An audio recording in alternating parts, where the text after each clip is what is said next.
आज class 10th का विज्ञान में चैप्टर 1 का जो अभ्यास प्रश्न कर रहे थे, पिछले क्लास में लेक्चर 11 तक किए थे, जो कि क्वेश्चन किए थे 1 से लेके 8 तक।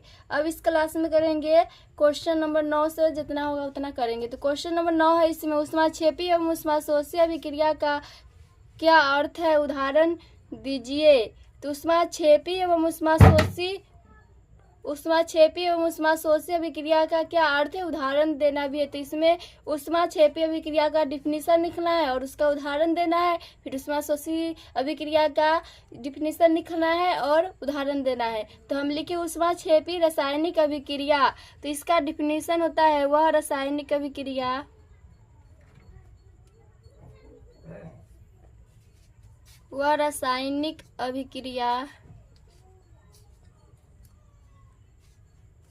जिसमें उत्पाद बनने के साथ साथ उष्मा ऊर्जा मुक्त होती है, तो वह ऊष्माक्षेपी रासायनिक अभिक्रिया कहलाता है। तो लिख देंगे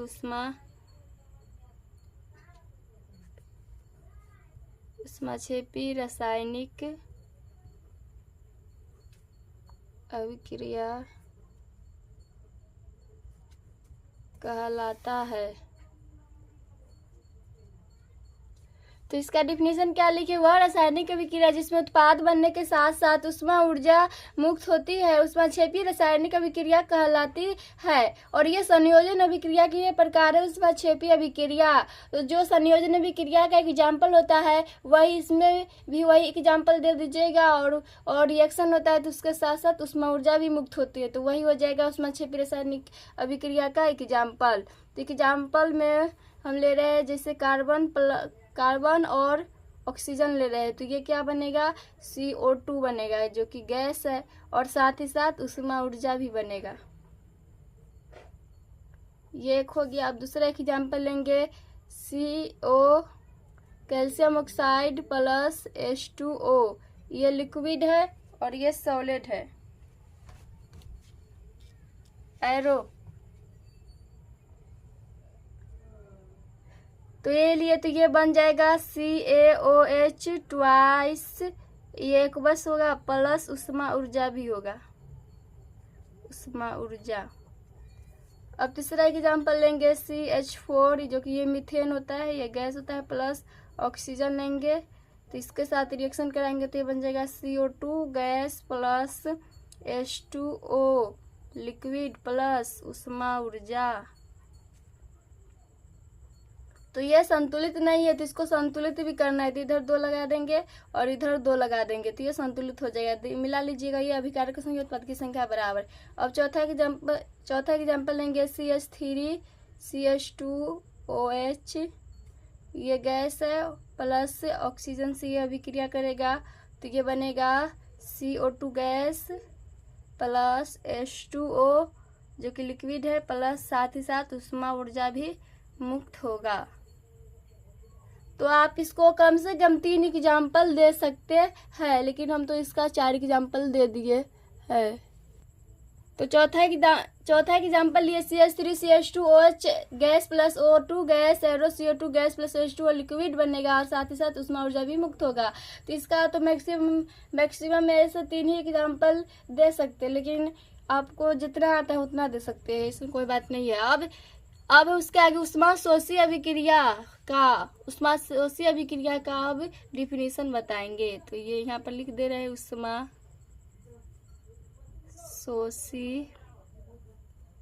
रासायनिक अभिक्रिया। तो ये इसका डिफिनीशन क्या होता है, वह रासायनिक अभिक्रिया जिसमें ऊर्जा अवशोषित होती है उसे ऊष्माशोषी अभिक्रिया कहते हैं। तो वही लिख रहे हैं, वह रासायनिक अभिक्रिया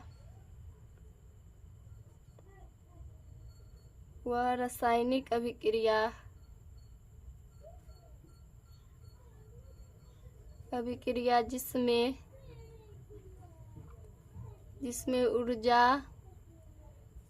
अवशोषित होती है।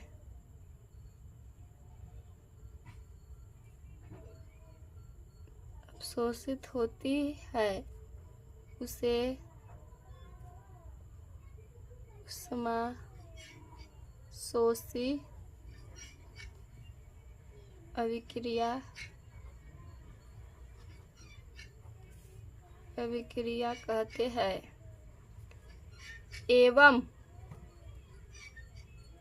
उष्मा द्वारा की गई वियोजन अभिक्रिया कहलाता है। वियोजन अभिक्रिया कहते हैं। तो ये डिफिनेशन लिख दिया। वह रासायनिक अभिक्रिया जिसमें ऊर्जा अवशोषित होती है उसे उष्माशोषी अभिक्रिया कहते हैं एवं उष्मा द्वारा की गई वियोजन अभिक्रिया कहते हैं। अब इसका एग्जाम्पल दे देंगे। तो इसका एग्जाम्पल पहला हो जाएगा। तो हम ले रहे हैं कैल्शियम कार्बोनेट CaCO3 सॉलिड। ये करा रहे उष्मा ऊर्जा से रिएक्शन। तो ये बनेगा COA solid plus CO2 gas. दूसरा एग्जाम्पल हो जाएगा 2H2O। हम संतुलित किए हुए रिएक्शन ले रहे हैं। तो ये कराएंगे विद्युत धारा से रिएक्शन, विद्युत धारा से कराएंगे। तो ये बन जाएगा 2H2 gas plus O2 gas. अब एक और एग्जाम्पल ले रहे हैं जो कि है AgBr सॉलिड। ये ले रहे हैं सूर्य के प्रकाश से रिएक्शन हो रहा है। तो ये बनेगा Ag solid plus Br2 gas. तो ये हो गया इसका एग्जाम्पल। तो यही इसका उत्तर हो गया। क्वेश्चन नंबर 10 है श्वसन को ऊष्माक्षेपी अभिक्रिया क्यों कहते हैं, वर्णन कीजिए। ऐसे तो इसका आंसर हम थ्योरी में भी बताए थे। श्वसन को ऊष्माक्षेपी अभिक्रिया क्यों कहते हैं जब ऊष्माक्षेपी अभिक्रिया पढ़ा रहे थे उस वक्त। तो इसमें भी उत्तर देना ये है अभ्यास का प्रश्न, तो देना ही होगा इसका उत्तर। तो लिखेंगे श्वसन के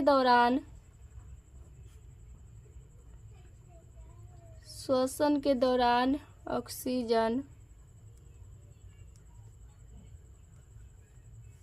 ऑक्सीजन रुधिर में हीमोग्लोबिन से अभिक्रिया कर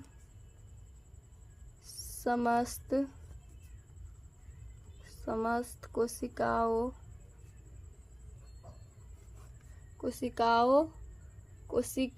तक पहुंचती है जिससे कोशिका में ग्लूकोज का खंडन CO2 व H2O में करती है। साथ ही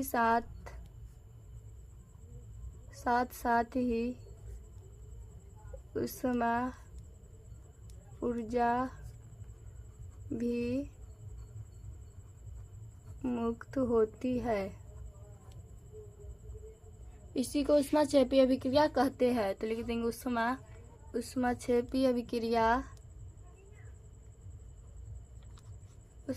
अभिक्रिया कहलाता है। तो इसका आंसर यही हो जाएगा। अगर इसका रिएक्शन लिखना चाहिएगा तो हो जाएगा, बोला है ऑक्सीजन रुधिर में हीमोग्लोबिन से अभिक्रिया कर समस्त कोशिका तक पहुंचती है जिसमें कोशिका का ग्लूकोज का खंडन। तो ग्लूकोज का सूत्र होता है C6H12O6।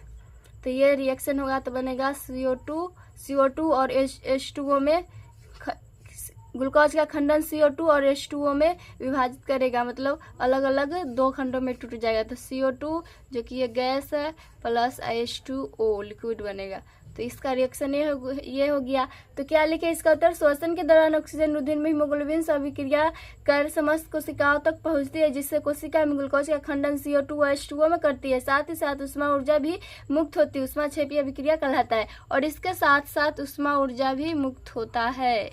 तो लिख देंगे ऊष्मा ऊर्जा। तो यही इसका आंसर हो जाएगा।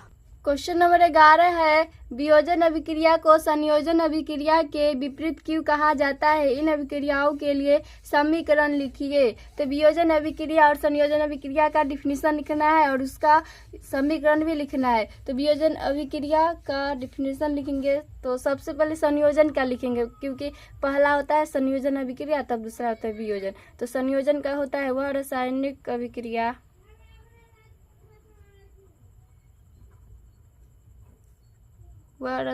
अभिक्रिया जिसमें दो या दो से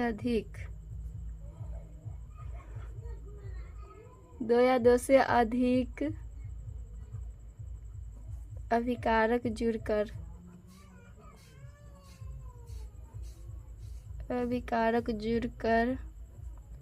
एकल उत्पाद बनाता है, जबकि तो ये संयोजन क्या हो गया डिफिनीशन, हम वियोजन का लिखेंगे।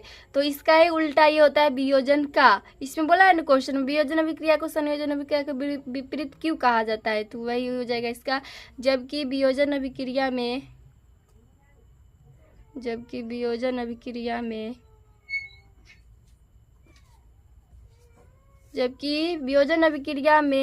हो जाएगा में कोई एक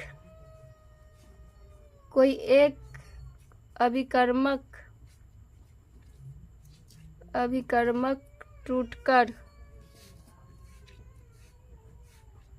टूटकर दो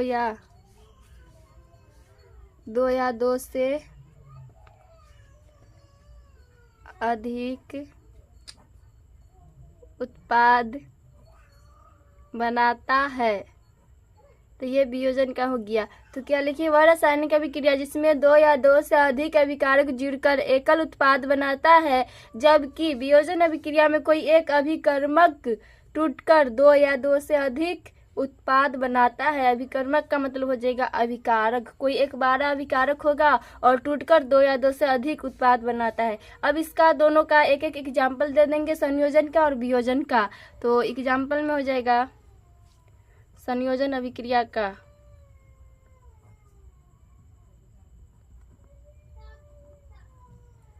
तो इसका एग्जाम्पल हो जाएगा संयोजन अभिक्रिया का, जैसे हम ले रहे हैं कार्बन प्लस ऑक्सीजन ले रहे हैं, तो ये बन जाएगा कार्बन डाइऑक्साइड CO2 गैस। तो ये हो गया संयोजन अभिक्रिया, क्योंकि इसमें दो अभिकारक है उससे जुड़कर एकल उत्पाद बना रहा है, तो ये हो जाएगा संयोजन अभिक्रिया। अब दूसरा हो जाएगा वियोजन अभिक्रिया का एग्जाम्पल।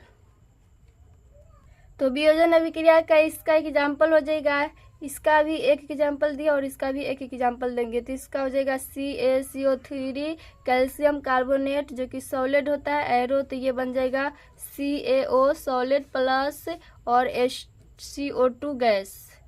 तो ये हो जाएगा वियोजन अभिक्रिया का एग्जाम्पल। तो यही इसका आंसर है। क्वेश्चन नंबर 12 है, उन वियोजन अभिक्रिया के एक एक समीकरण लिखिए जिनमें ऊष्मा प्रकाश एवं विद्युत के रूप में ऊर्जा प्रदान की जाती है।